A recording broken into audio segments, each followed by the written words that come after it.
So we're here with Chairman Paul Morgan. Paul, first of all, it's good to see you, especially as you've not been particularly well. No, good to see you, Anthony, and Happy New Year to all our supporters of Folkestone Invicta Football Club. So, as I say, you weren't well. You were struck down with a virus, and did that change your perspective much on the situation? Yeah, it did. Basically, as you all know, I run my own business as well. Half my staff caught COVID, myself, so I had to isolate for 10 days, and I didn't realise just what a knock-on effect it had. So after I recovered and recouped and got back on my feet, I decided to call a meeting between myself, Neil, the rest of the board members, to decide that no more football is to be played at the BuildKent until this COVID situation is stopped or eased up, because as I say, personally think it's getting out of hand, and as I had it, I knew and know now what the knock-on effects are, and especially when we got supporters, players and officials that could catch it or be with someone with it, and it spreads like wildfire. And football is not their only jobs as well, as you know, there's most of the teachers or whatever, so it has got a major knock-on effect. So that's why we took the decision to stop playing football. I personally, like I said before, we waited and waited from the Football League to give us some information regarding it. They did keep us updated, but sorry to say it was the same emails, same sort of situation. So like I said, because I've caught COVID, I knew the knock-on effect. I thought it's time that we need to act, or someone needs to act, so we took it in ourselves to say no more football until maybe middle and end of January. And in the minute I walked away from that meeting in Invicta with the rest of the directors, a couple of days later I was told we're in Tier 4, which made it even more difficult to travel or play games. So I personally think we've took the right decision not to play any games for the safety of our supporters, players and the officials. People don't realise how serious it is, sorry to say. Okay, I caught COVID, mine was only a mild forms of COVID. There's people that's been in hospital in intensive care 4, 5, 6 months. It is getting worse, it's spreading like wildfire. So the only option we've got is to lock down and everything stop for at least a couple of months. I know people aren't going to like losing football. It's kept me sane watching the odd Premiership game on Sky or B Sports, but as I say, it's got to stop because this is not stopping. It's spreading like wildfire. Obviously you've been with the club a few years now, and this last 10 months, 12 months is probably, I assume, must have been one of the most difficult you've had.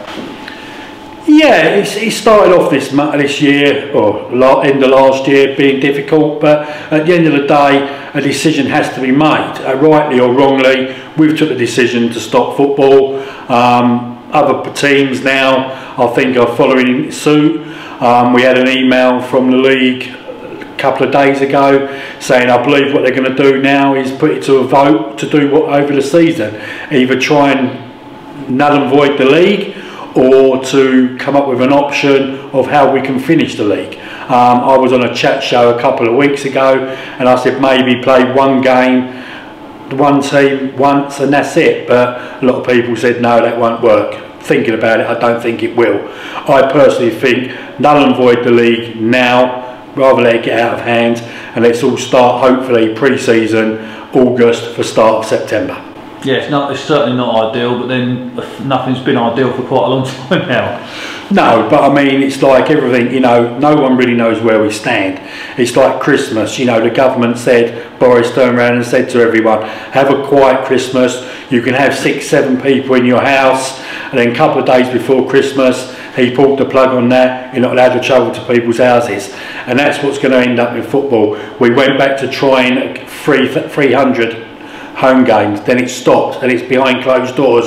But like I said a minute ago, the players, the officials, the directors all still go to the games, even they're behind closed doors. They're going to see family members, they're going to see friends, they're going home, they're going to work.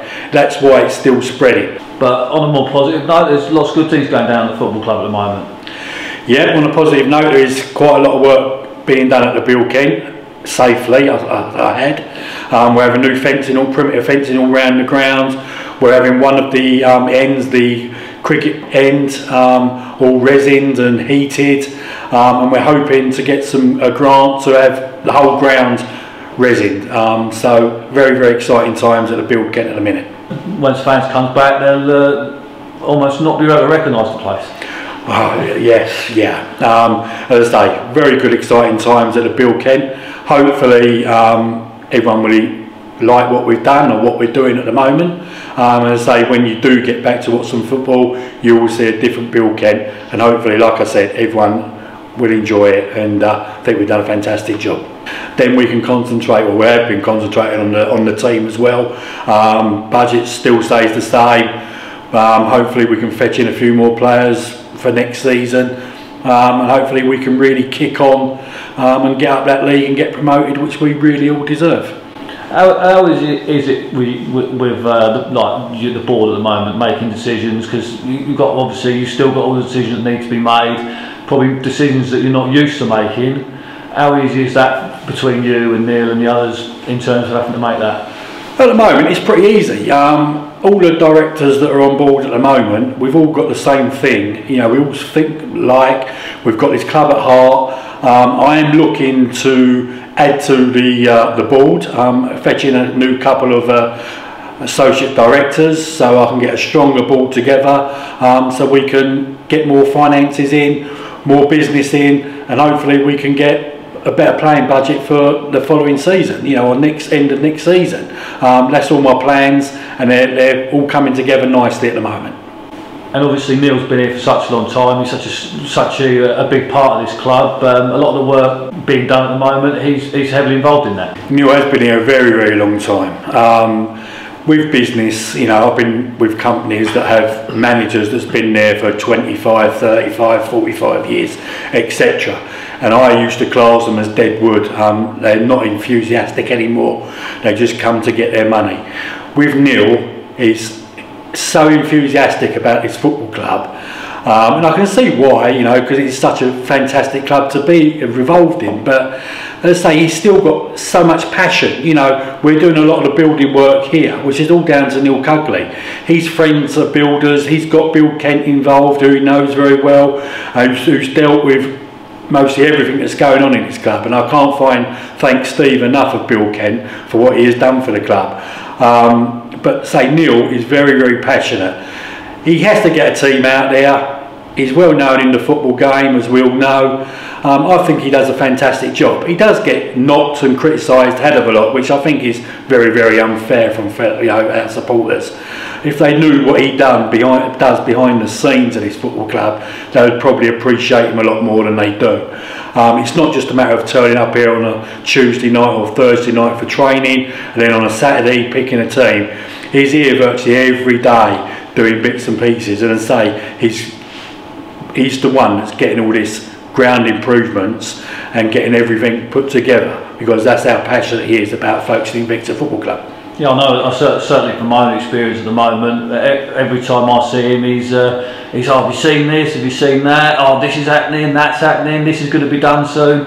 And he's like almost like a schoolboy out there, wanting to show you this, that, and the other. And I'm sure he can't wait for it all to be.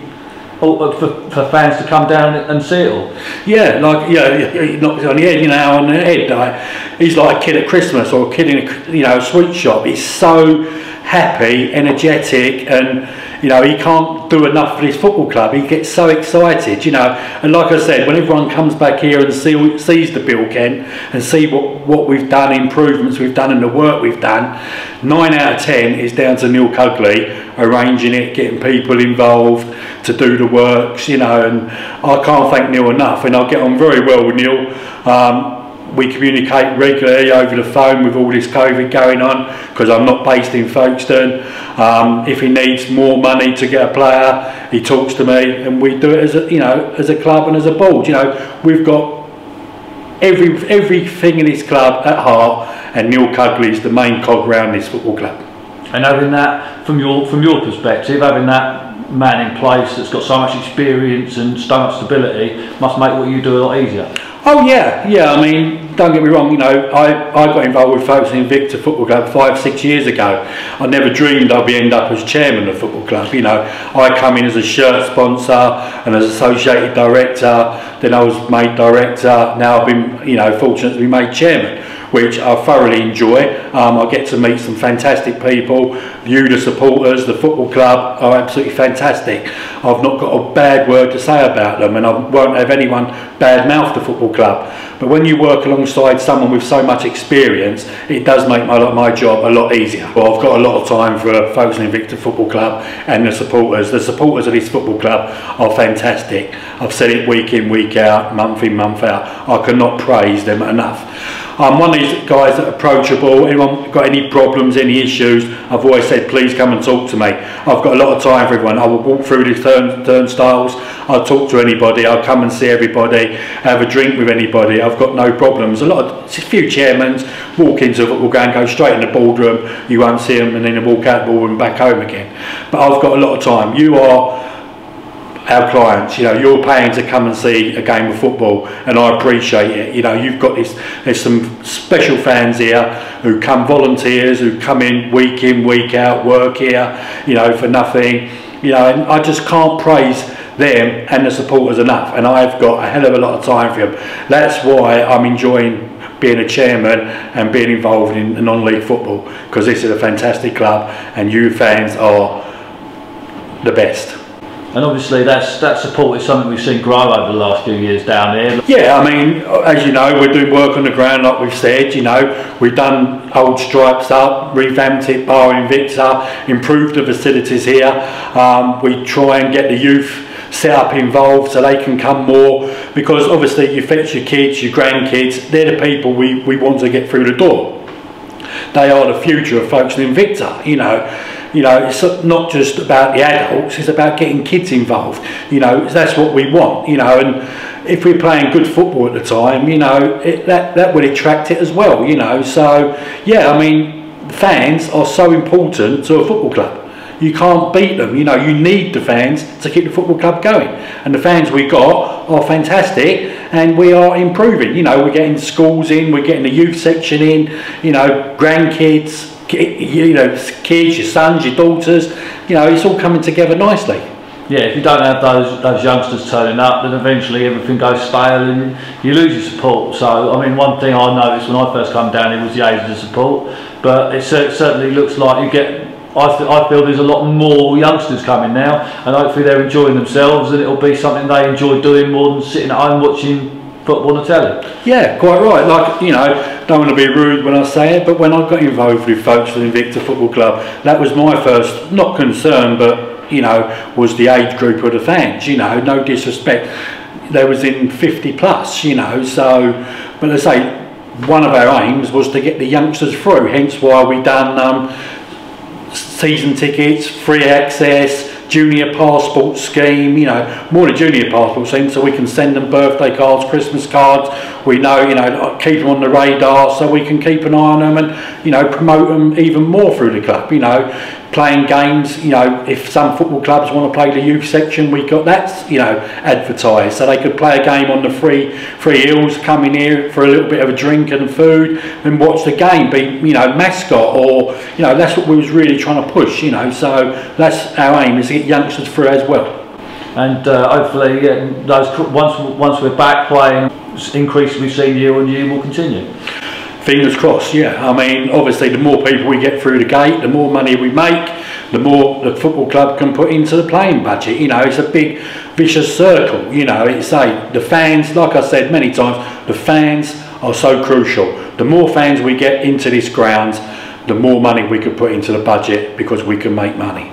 And you don't get many people walking away from this ground after their first time saying, I didn't enjoy it. Yeah, I mean, that's nice to hear. You know, I keep hearing from other football clubs, we like to go down to Folkestone, you're a very friendly club. And we are. This is a very, very friendly club. You know, as I say, we just need to get a few more into the turnstiles so we can make a little bit more money, so we can better our playing budget. But at the moment, we're on a good budget at the moment, and I think we've got a fairly good squad at the moment, so we can improve it. We will improve it. You know, when Neil says we need a player for this position, this player, I'm looking at this player, we can go out there and get it. It's not a no, it's not we've got to let players go to get players in. We are quite healthy at the moment. And obviously they play good football out there. A lot of people would say that, and a lot of people would disagree with that, but yeah, you know, Well, I've seen some exciting football. Our last game of the season, or last game before it stopped, sorry. And I thought, yeah, we're on our up now. You know, it was a brilliant game of football, not just because we won. It was end to end, and it was a really good game to, you know, as a neutral to watch. And hopefully, we can get more fans in to see that type of football. The only thing I would like to say is that I would like to thank all our volunteers and our officials. You know, from Richard Murrell, Elaine Osborne, Telsey. You know, there's too many, Abby, there's just too many to name, and all our fans, our volunteers. I'd like to say a massive, massive thank you from the bottom of my heart, from myself and the directors, for everything you do for this football club. Yeah, it was a football club at this level can't operate without those people. No, it can't, and as I say, some people take them for granted, but I really, from the bottom of my heart, can't thank them enough.